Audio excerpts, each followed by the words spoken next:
Hey, good morning to you. Good morning, good morning. It's R&R in the morning, but we're just the hosts. You know what I mean? When we talk football, we reach out to the very best, and it's time for Clarence Hill of Fort Worth Star-Telegram to stop by for his weekly morning. Clarence, how's everything up there? What's up, guys? How are you doing? Good morning, good morning, good morning. Good morning, man. Talk to us, man. I mean, you've been covering this team for a long time. I don't know. Have you ever seen a 40-0 in your time covering the team? You know, that was the biggest, most lopsided opening victory in franchise history. So no, I've never seen it. Cowboys never seen it. What a performance! What a shutout! I mean, that's the biggest shutout in franchise history. They've never beat anybody season opener through any game that big by that type of margin in a shutout victory. So kudos to the Cowboys. What a way to get this season started. Now, they gave Minnesota a field goal last year, but it felt the same. But Minnesota managed to get a field goal. Remember last year, what was it, 41-3, something like that? There's no doubt. You know, that was dominant, and this is equally as dominant. But, you know, the difference, but last year, at least the offense contributed. I mean, this was a complete, you know, just mastery on defense and special teams, and offense just don't get in the way, don't mess it up, which was great. I was trying to think over the weekend because you saw with Pittsburgh, with the 49ers beat Pittsburgh. I still think the Cowboys' victory was most impressive because Pittsburgh was not a playoff team last year. Okay, you can say what you want. Yes, going to Pittsburgh did what they did. They were not a playoff team, and then Pittsburgh did score 7 points.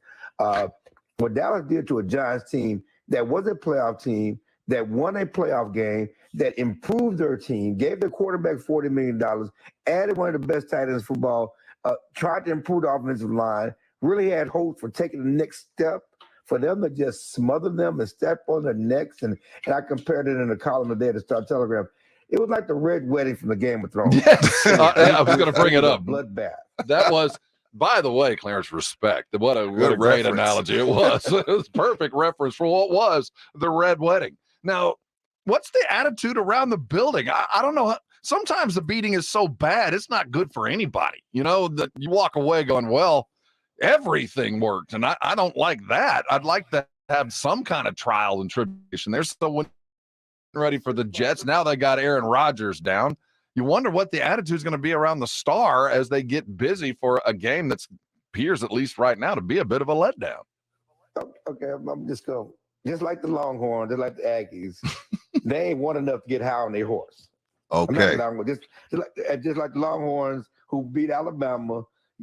You know, the Cowboys still got 20 years of frustration. Okay, they have, you feel good about the win, feel good about what you're doing. Hopefully, it's a step forward, but you have no reason to act like you've done anything. And how many times have the Cowboys and the Longhorns, I'm sure we'll get to at some point, done something thinking that, okay, they've arrived, and get slapped back down and get disappointed in the end. So, I mean, I think this team is hardened, especially after the losses in the playoffs last year. You know, they've been 13-3 before. They've had great records before. They've been 12-5, and it didn't end in nothing. So, yes, they feel good about their win. They feel good about this defense. They think this defense has championship caliber. But they know that this is just the beginning. This is part of the journey. They've already put that away. And we talked to Mike McCarthy yesterday and said everybody was sleeping on the plane. They got back at 5 a.m, and they're back to work getting ready for the Jets. Now, that, of course, you know, when we talked to Mike yesterday, we thought that they were going to be playing a Jets team and fired to play a Jets team that had Aaron Rodgers. You know, another showdown with Mike McCarthy, another showdown with Rodgers, who has vexed the Cowboys over the years. But 4 plays into this great Packers career, not Packers career, but Jets career, he's done. Done and done. So how is Micah's outspokenness accepted amongst the staff? I know the players don't mind, Clarence. The players, it is what it is. That Micah's their leader, they're going to roll with it. But he's doing his little he's doing his podcast. I won't say little. I don't want to demean it, but he's doing his podcast now, and he had a lot to say yesterday. They had the best performance. This could be a dominant defense on the way to the Super Bowl. How is Micah's outspokenness received amongst the entire organization? As long as you can walk the walk after you talk the talk. And Micah Parsons has walked the walk since he's been here. You know, what are you going to tell Micah? You know, he works hard. He did his own thing in off season. You remember, you know, he practiced away from the team and got better. I mean, he single-handedly wrecked training camp. I've been covering the Cowboys since 1997. and I've watched every training camp practice by every player that's come through here since 1997. I've never seen a defender dominate training camp the way Michael Parsons dominated training camp this year. So yeah, they know they have a great player, and you have different rules, different things for great players. Let him do his podcast, but he's not saying anything that they don't believe in the building. They do believe they have a chance to have the best defense in the NFL. That's their goal. That's their hope. You know, they had one of the best pass rushers, not the best pass rushers in the NFL last year. They've only added to that, and now they're trying to show up their run defense. And the beautiful thing about that defense, as you saw Sunday, is the depth. Look at the waves that they got after the quarterback. Look at Wanye Thomas and Bell at safety. You still haven't had Donovan Wilson. You still don't have Jordan Lewis. The cornerback group duo, the addition of Stephon Gilmore. My God, you saw the way he played. You saw the way he ran routes with the receiver. You saw the way he makes plays on the ball. A former defensive player of the year. He still has it. I don't know how anybody lets this guy get away and not put him up. But the tandem of him and Diggs. Just think about last year when the Cowboys played Green Bay. Mm-hmm. Okay, and when they lost that game and everybody wants to blame Dak. But remember that secondary. You don't have Jordan Lewis. Okay, you don't have Anthony Brown goes down. Look who you were playing with in the secondary, and that was a struggle for the rest of the season. You know, that secondary without Anthony Brown, Jordan Lewis hurt. You know, the depth of that secondary. Now look at the secondary. Now look at that cornerback position now with Trevon Diggs and Stephon Gilmore. I think is as good as any duo in the country. You add in Deron Bland, a rookie from last year, who led the team with interceptions, also got his first interception to go. The depth in that secondary, cornerback and safety, is as good as any in the league. That is Clarence Hill. You can check his stuff from the Fort Worth Star Telegram every day. Great article today referring to the game and all that came out of it. A couple questions. You talked about the defense, and my gosh, it gives you a lot of leeway. There's a lot of being made of the new play calling style of McCarthy, whether it's safer or less Kellen Moore. Tell us about what you saw in the play calling, specifically relying on the defense to do some things that, quite frankly, your offense doesn't need to do anymore. Did we see more of that than we expected, or exactly what we wanted to see out of McCarthy's new West Coast style play calling on offense? Well, first of all, I don't think we saw anything Sunday Yeah, night. okay, good Cowboys, point. Right. The Cowboys were smart.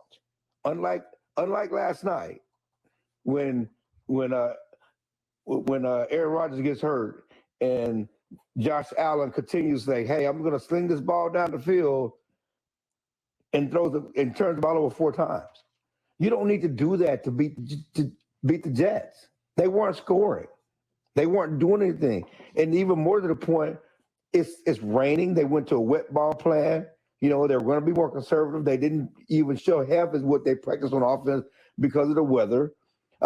You got the lead. You got the defense. Let's be smart. You know, don't turn the ball over. You know, so they didn't take out half their game plan of things they planned to do. But you did see some things. Certainly you saw the running game. You felt good about Tony Pollard. Certainly you saw the use of Kevontae Turpin as a goal line back. Who saw that coming? I know. 155-pound Kevontae Turpin.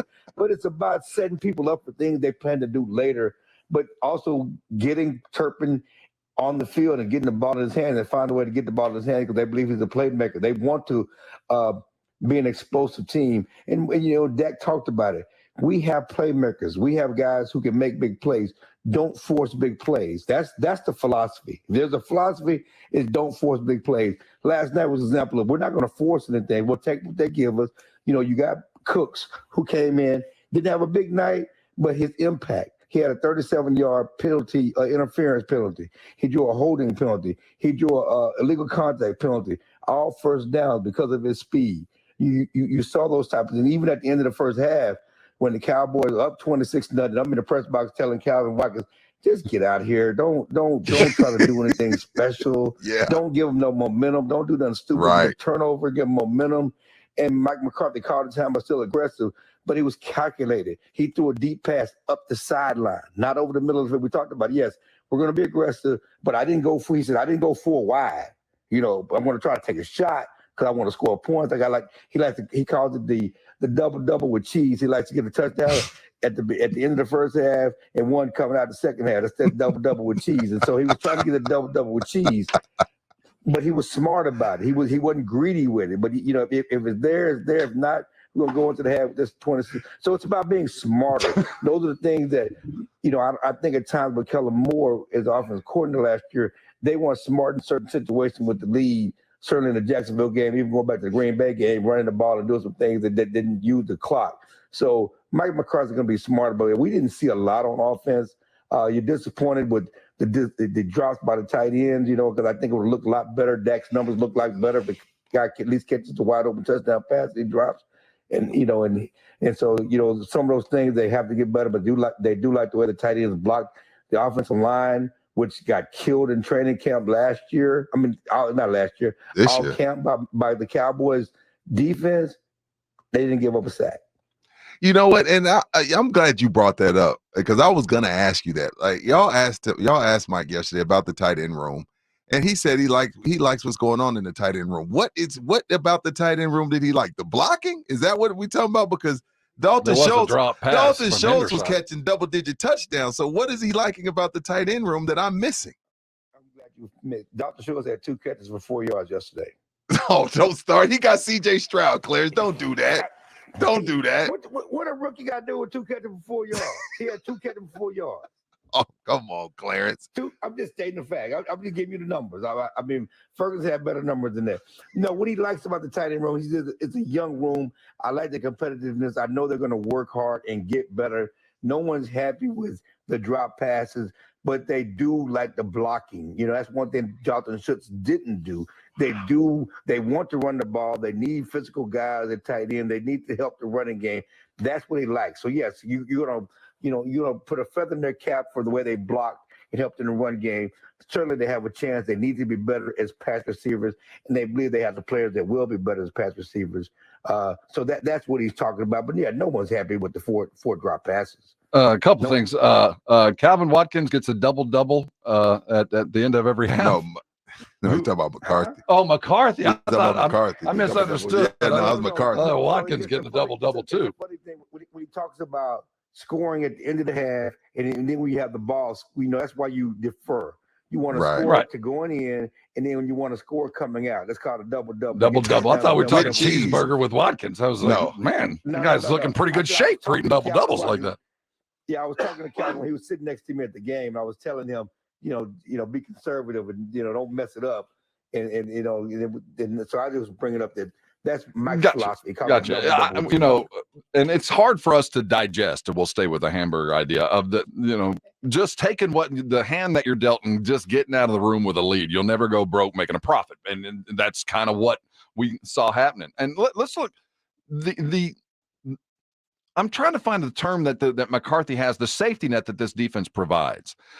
And getting into the manpower I'm watching on the defense, and another guy that's playing well, Wanye Thomas. When you look at teams that have ability to scout well, I'm watching Pickens with the Steelers, and I go, that's just another wide receiver that they scouted that's great, and they just know how to find him. What is it about the Cowboys, DQ, Will McClay, finding these safeties that are interchangeable, that can guard slot, that can be big, that can corner? There's probably 5 or 6 of these guys on the team. Is that a very specific Dan Quinn thing, or is that something you're seeing with the league? No, I mean, I think that Dan Quinn is Will McClay. They know what they're looking for. Certainly, they know the type of player they're looking for. I mean, Jaron Curse was a bust. Let's be honest. He didn't do it. He looked in his other previous stops in Green Bay and Detroit and other places. Jaron Curse looked nothing like the player that he's in Dallas. So certainly the Cowboys have a vision for what they're looking for. A tweener. When they signed Marquise Bell out of Florida A&M last year, they had a vision for him playing that type of role. They said, this is a guy with a safety. He also can do some linebacker things. Yeah. Because you understand that this is a defense that relies on safeties more than linebackers. They have their safeties down in the box and doing linebacker type things. That's one thing that DeMario Overshawn was going to do, even though he was a linebacker in Texas. He was a former safety, and they really liked his skill set and his body to do some of those safety linebacker things. Marquise Bell is doing some of the things that they had hoped for DeMarvion Overshawn. But yeah, and he was physical. He played the run, played the option play right in college, and he's physical. And Wanye Thomas, another guy, physical. He had a great training camp. It was really good. They were worried about having to cut one of those safeties, and actually they cut the linebacker. They cut the the kid. We talked about the kid out of LSU. Who has been Jabril. Jabril Cox to keep these safeties. Because they value these safeties and the impact they and the potential they had, and certainly the impact they made. I mean, they kept 6 safeties on the roster. That's like keeping 5 power or small forwards on an NBA team. But if they're versatile and interchangeable and do some other things, they always talk about versatility and be able to do more than one thing, and these guys can do more than one thing. But also can make plays. I mean, Donovan Wilson got the big contract. You know what type of player he is. They're not missing with Bill and Wanye Thomas out there to go with Curse and Malik Hooker. I mean, those, and just think this it is. They were talking after the game. Some of the players were talking about after the game. Wait till we get Bell back. And, here's a guy who has a nose for the football, a nose for turnovers. Wait till you get Jordan Lewis back, and you to add to what you have in the secondary. Now, as Stephen A. and Club Shay Shay and your boy Keyshawn and Michael Irvin, are they going to get on Josh Allen like they would ride Dak if he had 4 turnovers? I don't know, and I know Emmanuel Acho was trying to play both ends, like Cowboy fans wouldn't do that. If you watch him on Twitter last night, Cowboy fans have a point. You were part of the problem too, sir. Your show did the same thing, sir. You were part of the problem, and my thing is like I try to tell y'all in camp, we have this talk, and I'm not excusing Dak's turnovers, and I know that there were he needed to improve. But people had lost their minds about Dak's turnovers and did not have the same attitude toward other people with turnovers. Whether it was the guy who led the league in turnovers last year or the year before, the focus on Dak's turnovers has been something I've never seen before. And Josh Allen is a case in point. Josh Allen has led the league in turnovers since 2018. Josh Allen has actually had more turnovers in terms of fumbles and interceptions than Dak Prescott last year.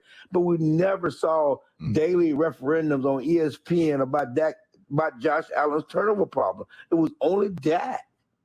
It feels like it got to the point that it has Cowboy fans flummoxed that's all it does. How many times I come and encounter Cowboy fans and all they bring, well, Dak needs to quit turning the ball over. Like, he don't really turn the ball over like that. It's a narrative that it shouldn't be. For me, when you watch Allen last night, it was reckless, just downright. You're just reckless. You don't give a damn. You're just slinging it. I never have felt like that about Dak. Not once did I ever feel like Dak was just outright reckless. I think the narrative was we'd rather have reckless than inept. Like, at least Allen's trying to make a play and he's trying to thread the needle and it looks awful. But we'll rectify that, the Brett Favre syndrome. But we'd rather have a Dak Prescott who's, making the appropriate throw, just not appropriately well, or the route's not run appropriately to the throw, whatever the case may be. That seems to stick in our mind far more than the reckless, just sling it deep and hope for a play stuff that Allen's trying. Yeah, he was that reckless. Now, there were times last year when he was trying to make a play. That's why I emphasized early on that's been the focus. Don't force big plays.